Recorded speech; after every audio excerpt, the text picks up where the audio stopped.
Hello and welcome. Today we're going to be reviewing questions 11 to 15 of the SAT Practice Test 7, the Math Calculator section.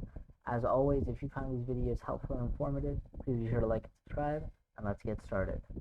Question number 11. A software company selling a new game in a standard edition and a collector's edition. The box for the standard edition has a volume of 20 cubic inches, and the box for the collector's edition has a volume of 30 cubic inches.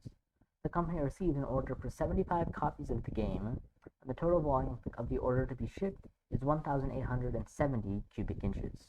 Which of the following systems of equations can be used to determine the number of standard edition games, S, and collector edition games, C, that were ordered? Let's see what we can do about this. So 75 copies were ordered total, so S plus C is 75. Therefore, 75 minus S equals C. And we know that the total volume is 1870 cubic inches. Since the volume of each standard box is 20 cubic inches, and the volume of each collector's box is 30 cubic inches, the total volume is 20S and 30C. So that means that 20S plus 30C has to equal the total volume of 1870. Using these two equations that we've highlighted in blue, we can see that these match up with answer choice A, and that's our answer. Let's keep going. Question number 12. Customer paid $53 for a jacket after a 6% sales tax was added. What was the price of the jacket before the sales tax was added? Well, after a 6% sales tax is applied, the new cost of the item is 106% of the original, or 1.06 times the original. So if the new cost is $53, then the original cost is $53 divided by that 1.06, which will end up giving $50, or answer choice B. Let's move on. Question number 13.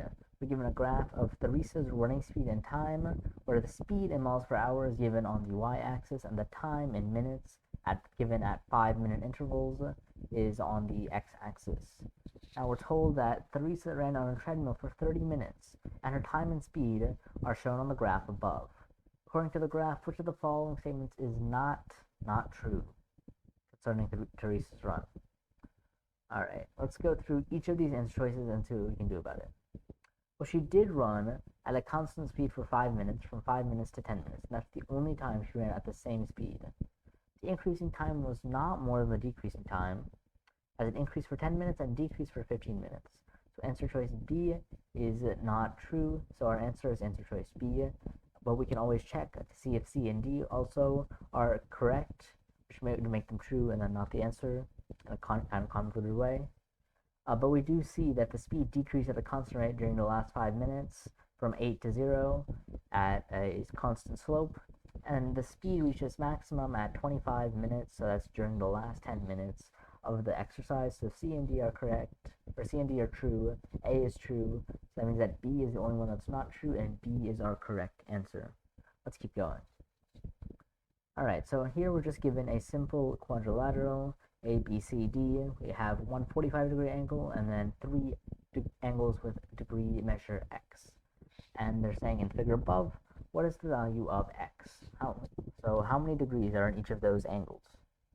Well, the angles in a quadrilateral have to add up to 360 degrees, right? We know that it's the n minus 2 times 180, so the number of sides minus 2, and we multiply that by 180 to get the total sum of the angles.